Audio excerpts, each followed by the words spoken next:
সুপ্রভাত। নমস্কার জানিয়ে আজকে আবার একটা নতুন দিন শুরু করলাম। নতুন দিনে নতুন সকালে তোমাদের আবার একটা সুন্দর ব্লগ নিয়ে চলে আসলাম তোমাদের উপহার দিতে। আমার ঘরে বাইরে লাইফস্টাইলে তোমাদের সবাইকে স্বাগত জানাচ্ছি। তোমরা এসো, দেখো আমি সারাদিন কি করছি। আশা করছি তোমরা নিশ্চয়ই ভীষণ ভালো আছো, আর আমিও ভীষণ ভালো আছি। আজ অনেক দিন পরে ওয়েদারটা বেশ সুন্দর, বাইরের প্রকৃতিটা খুব সুন্দর লাগছে।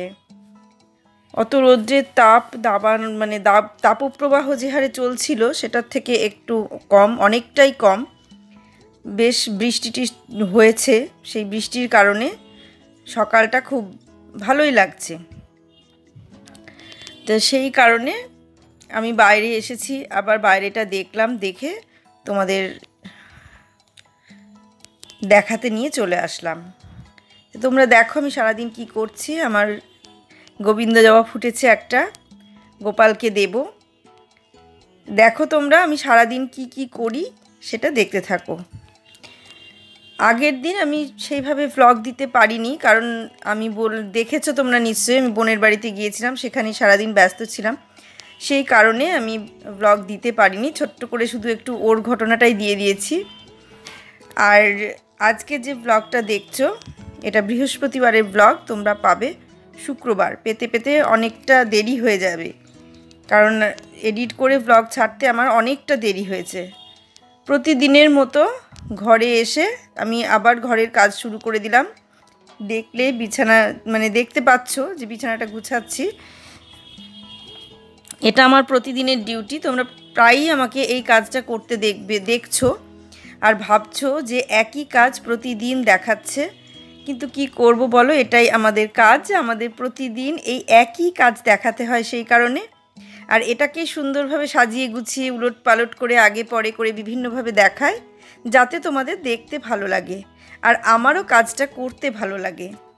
এরপর আস্তে আস্তে এই কাজটা করার পরে আমি কিছু জামা কাপড় গুছিয়ে নিই, তারপর আস্তে আস্তে একটু অন্যরকম কাজ দেখাবো, অন্যরকম হবে আজকের ব্লগটা। তোমরা দেখবে, খারাপ লাগবে না তোমাদের দেখতে।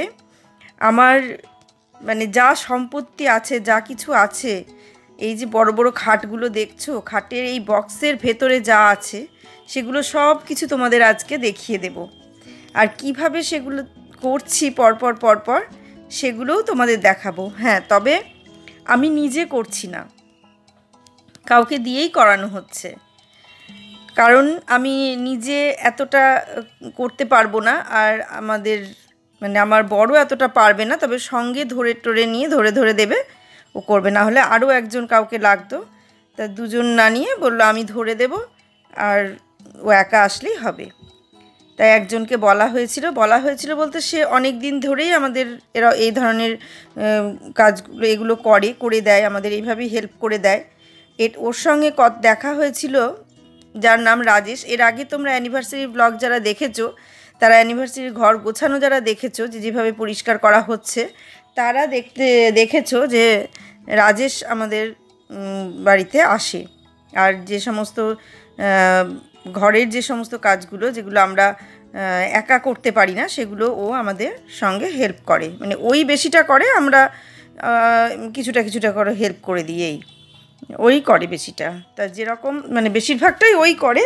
এবার যেটা পারে না, যে জায়গাটা হয়তো অসুবিধা হয়, তখন হয়তো বলে যে এটা একটু ধরুন ম্যাডাম, ওটা একটু ধরুন স্যার, এরকম। তখন হয়তো সেটুকু ধরে দেয়, কারণ ও যেহেতু একাই আসে, আর আমরা ওকে একাই আসতে বলি, কারণ অন্য কাউকে আর কাউকে সেভাবে নিয়ে আসতে হবে না।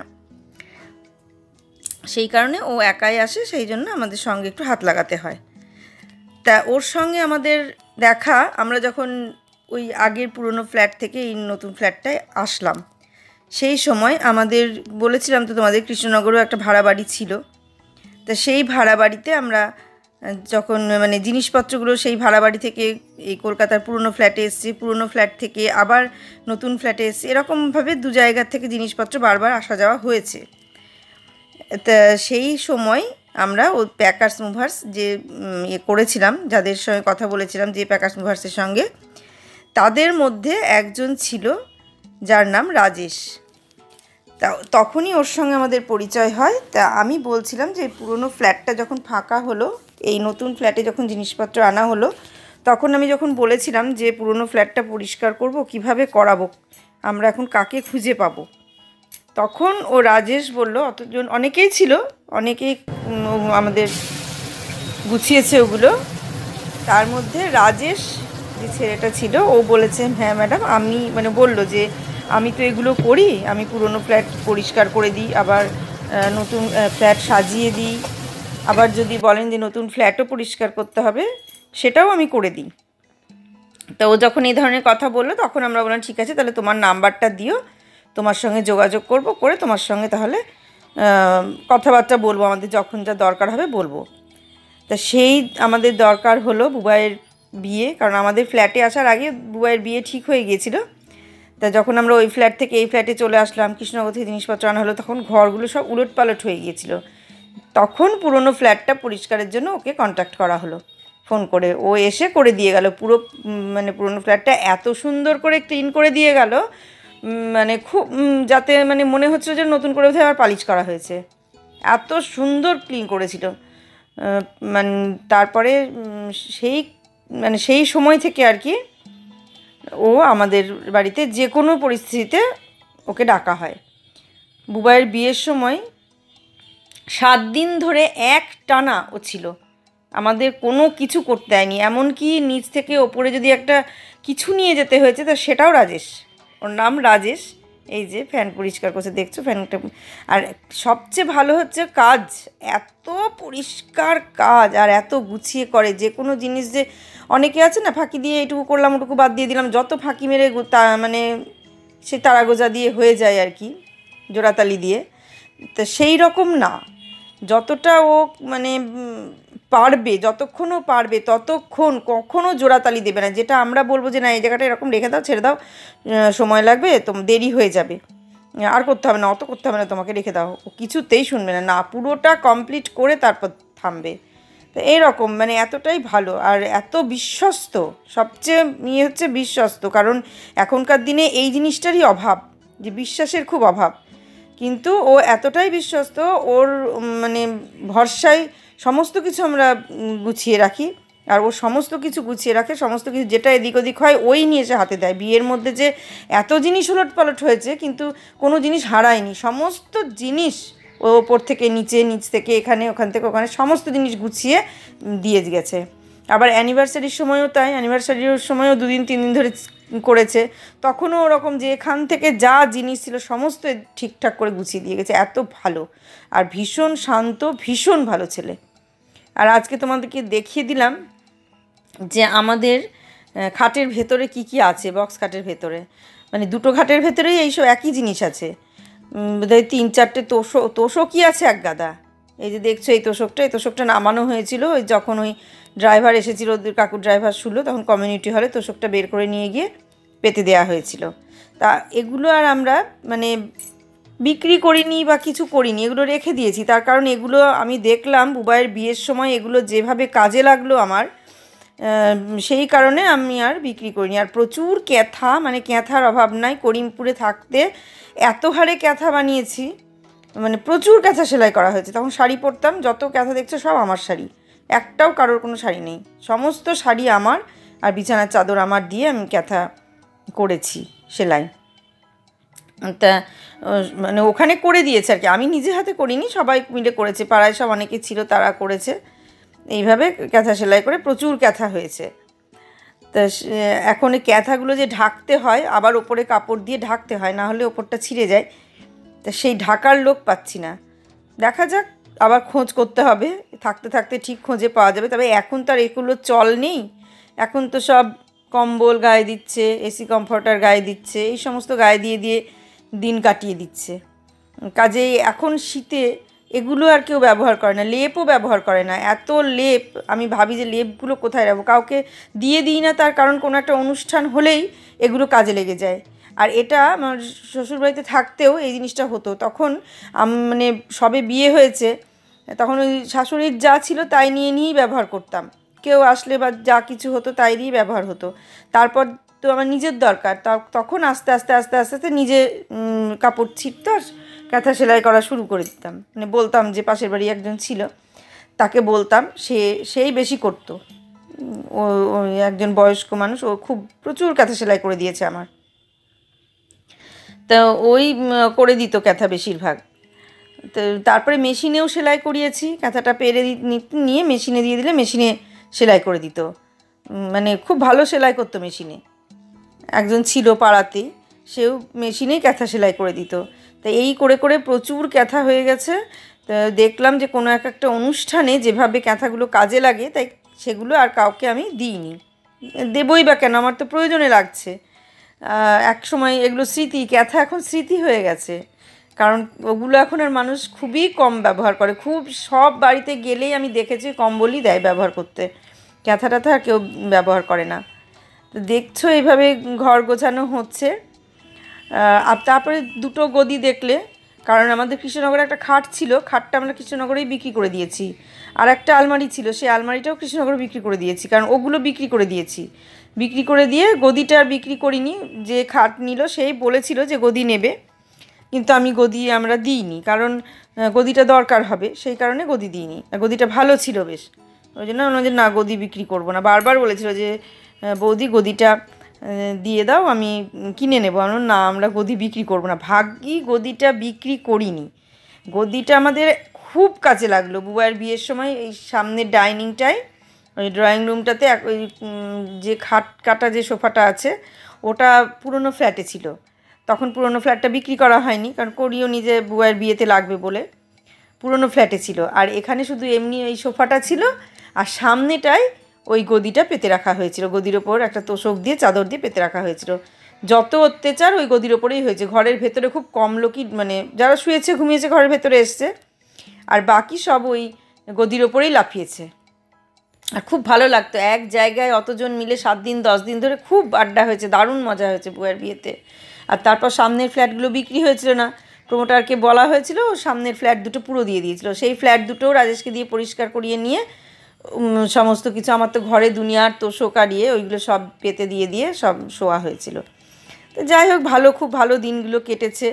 আর এই দেখো ঝাড়াঝাড়ি চলছে। এই সমস্ত ঝাড়াঝুড়িগুলো আমরা আগে নিজেরাই করতাম, নিজেরাই করেছি। করিমপুরে থাকতে কেন, বহরমপুরে এসে, কৃষ্ণনগরে এসে, সমস্ত জায়গায় নিজেরাই এই সমস্ত। ভাড়া বাড়িতে ছিলাম বলে যে আমি পরিষ্কার রাখতাম না তা না, আমি কিন্তু ভাড়া বাড়িতে এই নিজের জায়গায় যেরকম পরিষ্কার করে গুছিয়ে রাখছি বা পরিষ্কার মোছামুছি হ্যান ত্যান করি, তো কিন্তু ভাড়া বাড়িতে থাকতেও করেছি, কিন্তু সেগুলো নিজে নিজে করেছি, কাউকে দিয়ে করানো হয়নি, নিজেরাই করতাম। কারণ ওর বাবা এখন পারে না বলতে মাজায় একটু প্রবলেম আছে, নিচু হয়ে বসতে পারে না, এটা একটা খুব প্রবলেম। মাটিতে বসতে পারে না, নিচু হতে পারে না, মানে ঝুঁকতে পারে না সামনের দিকে, মাজায় প্রবলেম। সেই কারণে ও এই সমস্ত কাজগুলো আর পারে না করতে, রিস্ক নেয় না আর কি, করতে গেলেই বেকায়দা কিছু ঘটবে। সেই কারণে আমাদেরকে কারোর হেল্প নিতে হয়। তাও দেখো অভ্যাস যে নিজে নিজে করা, মানে যে তবুও মানে ওর হাতে হাতে হাতে সমানে করে যাচ্ছে। নিষেধ করছি যে ধরো না, আবার লাগবে টাকবে, কোথাও বেকায়দা কিছু হয়ে যাবে, তাও শুনছে না। তা এই রকম ব্যাপার। আর এই বারান্দা টারান্দাগুলো মাঝে মাঝে নিজেরাই করা হয়। তা এটা বেশি করতে হবে, অনেকটা কাজ একসঙ্গে করতে হবে, সেই জন্য রাজেশকে ফোন করে বলো তুমি যেদিন আসবে তাহলে সেদিনই হবে এগুলো। দিয়ে সেই রাজেশ আসলো, রাজেশকে দিয়ে এই বারান্দাটা পরিষ্কার করা হলো। বারান্দায় যেগুলো ছিল সেগুলো নিয়ে গিয়ে দরজার সামনে রাখা হলো, কারণ বারান্দায় যদি রাখা হচ্ছিল বৃষ্টিতে ভিজে যাচ্ছিল, এত জলের ছাট আসছে, বৃষ্টিতে ভিজে যাচ্ছে। সেই জন্য পরপর সমস্ত কিছু আগে খাটের ওগুলো ফ্যান পরিষ্কার করলো, তারপরে খাটের ভেতরে ওগুলো রাখলো, তারপরে বারান্দার থেকে জিনিসগুলো নিয়ে গিয়ে দরজার সামনে, ঘরের সামনে রেখে তারপরে মানে বারান্দাটা পরিষ্কার করলো, ওই বাইরেটা পরিষ্কার করলো, তারপরে হাত পা ধুয়ে এসে ওর বাবা মানে আমার বড় দেখো সব ঠাকুরের সব সিংহাসনগুলো সব সরাচ্ছে, আর আমি ভিডিও করছি, কারণ লোকনাথ বাবাকে সরানো ক্ষমতা আমার নেই। আবার গোপাল সরাতে পারি আমি, কিন্তু আমি যেহেতু জামা কাপড় ছেড়েছিলাম না ওই মুহূর্তে, সেই কারণে আমি আর তখন হাত দিয়েছিলাম না।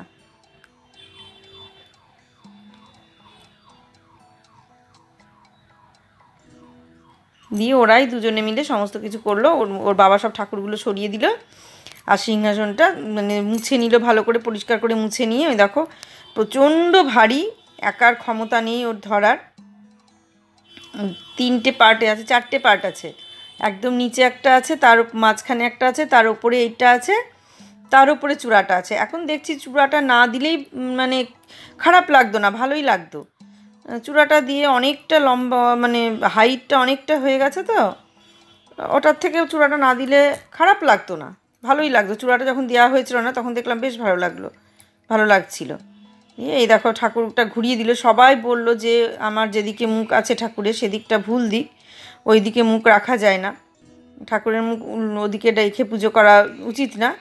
সেই জন্য সেটা ঘুরিয়ে দিয়ে ওই দেখো আমি আবার সমস্ত কিছু পেতে দিলাম। তা আজকে এগুলোই পাতা থাক, কালকে এই সমস্তগুলো চেঞ্জ করে দেবো। কাল অক্ষয় তৃতীয়া আছে, অক্ষয় তৃতীয়ার দিন তো পুজো করবোই আমি, আবার যে পুজো। হ্যাঁ, তোমরা এর পরের ব্লগটা খুব সুন্দর ব্লগ পাবে আমার গোপাল পুজো, লোকনাথ পুজো, গুরুদেব সবাইকে নতুন করে সাজানো, এই সমস্তগুলো করবো, ইচ্ছা আছে। এখন দেখা যাক কতটা পারি আমি একা একা, কারণ একা না, ওর বাবা ভিডিও ধরে দেবে, কিন্তু তবুও কতটা পারছি তার উপর নির্ভর করছে। আর সেই জন্য আজকে পুরোনোগুলোই পেতে রাখলাম, ওগুলো আর কাচলাম না।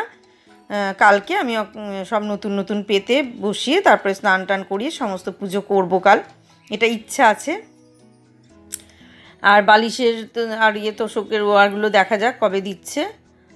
তা এই আজকে এই পর্যন্ত আমি গুছাচ্ছি এইভাবে। দেখো মানে লোকনাথের নিচেও আমার তোষক পাতা আছে, কিন্তু গোপালের নিচে কোনো তোষক পাতা নাই, ওখানে তোষক পেতে রাখবও না, কারণ অতটা দরকার নেই তোষক পেতে রাখার, কারণ ওই জায়গাটা বেশ খানিকটা উঁচু করেছি।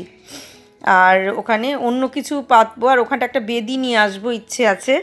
বেদিটা দেখা যাক, সামনের মাসে না হলেও জুন মাসে হয়তো হবে না, কারণ জুন মাসে দুটো বিয়েবাড়ি অনুষ্ঠান আছে। দুটো বিয়ে মানেই বুঝতে পারছো কীরকম খরচ, যেতে হবে, তার যাওয়া আসার একটা খরচ আছে। আর সেটা এখানে না, সেই করিমপুরে শ্বশুরবাড়ির দেশে, কাজে যাওয়া আসার একটা খরচ আছে, আবার একটা বিয়ে একটা অন্নপ্রাশন, আবার জিনিস দেওয়ার একটা ব্যাপার আছে। কাজেই একই মাসে দুটো খরচ করে আমি আর বেদিটা নিতে পারবো না। সেই জন্য এই মানে মানে ইচ্ছা আছে আর কি, জুলাই মাসের দিকে একটা বেদি নিয়ে নেব। বলে ফেললে তো আবার হয় না কিছু, জানি না, বলে তো ফেললাম। তো দেখা যাক, সব কথা কি আর অত চেপে রাখা যায় বলো, যে যখন হবে তখন বলবো, সব কিছু চেপে রাখা যায় না। যেগুলো পরিষ্কার করাচ্ছিলাম দেখলে, পরিষ্কার করাটা পুরোটা দেখলে, এবার কেমন মানে গুছিয়ে রেখে গেল সেটা দেখিয়ে দিই। এই দেখো এখানে পেটি দুটো এখানে রাখলো, এই যে দুটো পেটি এখানে রাখা হলো। এই পেটিগুলো রিটায়ার করার পরেই সব চলে যাবে, কারণ এর মধ্যে দুনিয়ার সব ফাইল, পুরনো ফাইল টাইলগুলো আছে, সেই জন্য এখন সরানো যাবে না কিছুই। আর এই একটা কুলার আছে, কুলারটা ব্যবহার করার কোনো জায়গা নেই, সেজন্য ব্যবহার করা যাচ্ছে না, আবার বিক্রিও হচ্ছে না, মানে বিক্রি হচ্ছে কিন্তু দাম পাওয়া যাচ্ছে না। আর জুতোর একটা এখানেই রাখা হলো, আর এখানেও আর একটা জুতোর আছে, এটা জুতোর বক্স। আর এই দেখো গ্যাসের সিলিন্ডারটা এইভাবে রাখা হলো, সিলিন্ডারটা এইভাবে ঢেকে রাখা হয়, আর এই চেনটা এখান থেকে তুলে রাখা হয় যাতে মানে অসুবিধা না হয়, ফাঁকা থাকে। এই আচ্ছা, এইটুকু দেখে নিলে কিভাবে পরিষ্কার হলো। এগুলো মোটামুটি সব বারান্দাতেই ছিল, এই যে এইগুলো যা দেখছো এইগুলো সমস্ত বারান্দাতে ছিল, বারান্দা থেকে এখানে নিয়ে আসা হলো, কারণ বৃষ্টিতে ভিজে যাচ্ছে বারান্দায়। আর এই চেয়ারটা বুবাইয়ের একদম ছোটবেলার চেয়ার, আর এইটা বুবাইয়ের 5 বছরের জন্মদিনে পেয়েছিল, এই জলের এই জায়গাটা, সেই জন্য রেখে দিয়েছি এগুলো। এই দেখো বারান্দাটা আর একবার দেখিয়ে দিই, এই অবস্থায় আছে। এই যে এই জায়গাটা এইরকম ভাবে পরিষ্কার হয়ে গেল, মানে এতটা জায়গা পাওয়া গেল। আমাদের এতটা চওড়া বারান্দাটা মানে যাচ্ছে তাই অবস্থা হয়েছিল। এই দেখো জিনিসপত্রে এমনভাবে ভর্তি হয়েছিল, নিজেরা দাঁড়াতে পারতাম না। এই যে এতটা চওড়া বারান্দা, এই দেখো ওই ওই জায়গাটা সরু, একদম সামনেটা সরু, ওই কর্নারটা, তো ওটাকে কি ব্যবস্থা করা যায় একটু দেখতে হবে। আর এই দেখো এই বারান্দাটা এরকম মানে পরিষ্কার হয়ে গেল, এখন অনেকটা জায়গা চেয়ার নিয়ে বসাও যাবে। আর এই তো এই দিকটা এরকম, পরে ভালো করে আবার দেখাবো। আর এই যে ঠাকুরঘরটা আর একবার দেখিয়েছি, তবু আর একবার দেখিয়ে দিলাম। এইভাবে রাখা হলো, এইভাবে এই দিকটা মানে ঠিক করা, এটা দেখিয়েছি তোমাদের, তাও আর একবার একটু দেখিয়ে দিই। এই যে এইভাবে গোছানো হলো, আর এই জায়গাটা এরকম রাখা হলো। আর এই যে জায়গাটা দেখছো, এই জায়গাটা চেষ্টা করব একটু গোছানোর, দেখি কতটা পারি গোছাতে, যেটুকু পারি সেটুকু মোটামুটি গোছাবো, একটুখানি সময় লাগবে, দেখতে থাকো। গোছানো পুরো হয়ে গেলে পরে আর একবার দেখিয়ে দেব। আর খাটটা এখন এখানেই রাখলাম, বললাম তো। আজকে তাহলে ব্লগটা আমি এখানেই শেষ করছি, আজ এই পর্যন্তই তোমাদের সঙ্গে শেয়ার করলাম। আবার কালকে আমার গোপালের পুজোটা শেয়ার করব। সবাই সুস্থ থেকো, ভালো থেকো, সাবধানে থেকো। আমাকে এইভাবেই সাপোর্ট করে যাও, আমাকে এগিয়ে যেতে সাহায্য করো। আর মানে সামনের দিন একটা সুন্দর নতুন ব্লগ দেখার অপেক্ষায় থাকো। আজকে আসছি তাহলে।